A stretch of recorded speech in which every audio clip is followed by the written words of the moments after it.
So it's Black Monday in the NFL, which means that there are head coaches that are going to lose their jobs. So we got Raheem Morris, Pete Carroll, Jonathan Gannon, and Kevin Stefanski currently.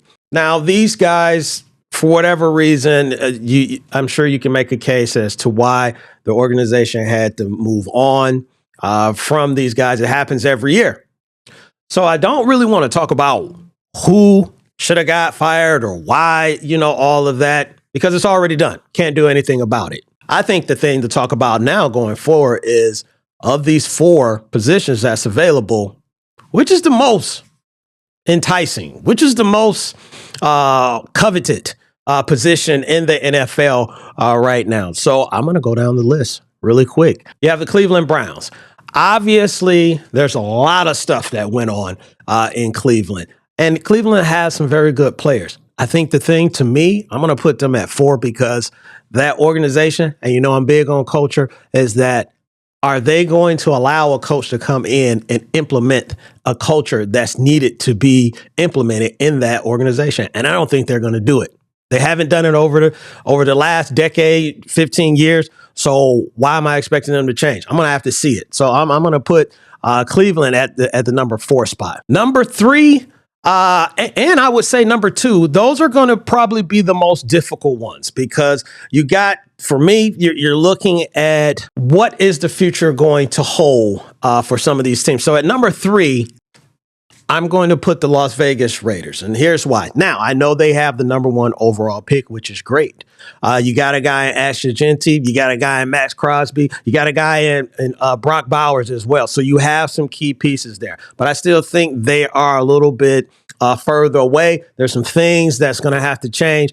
We know Mark Davis, he likes to have a good time, right? Is Mark Davis really into it to win it?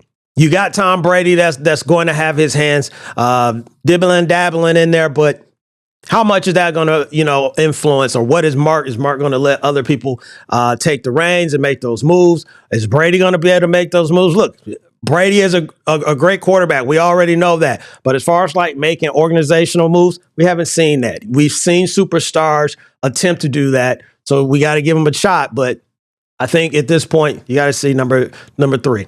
Number 2 on this list of coveted positions, as far as like what's available right now, I'm going to say it's the Arizona Cardinals. Now, you still have a question to quarterback, like I was talking about with the Raiders, because I think they're going to draft the quarterback, being the number 1 overall pick. But you also have this thing about, are you going to go with Jacoby Brissett? Is Kyler Murray going to be traded? Which I think Kyler Murray is going to be traded. I think Arizona has some very good pieces there. You're going to get James Conner back, obviously Trey Benson.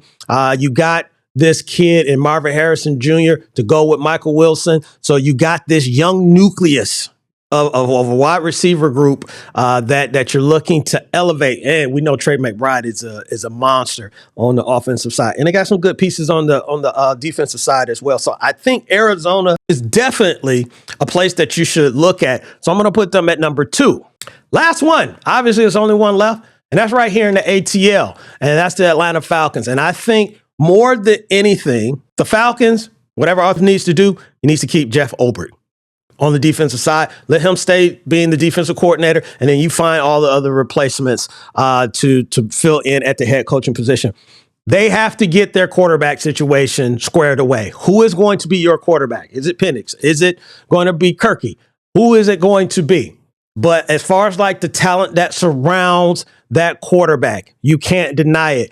Every coach is going to want to coach a Bijan Robinson, a Drake London. If Tyler Algier is still here, if they can re-sign him, we don't know what's going to happen with Kyle Pitts. So that's going to be, a question mark there.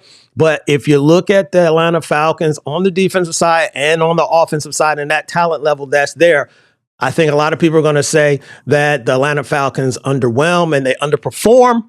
And if they get the right staff in there, that they can do some big things. So I want to say the Dirty Birds are going to be the most coveted right now, just right now on Black Monday.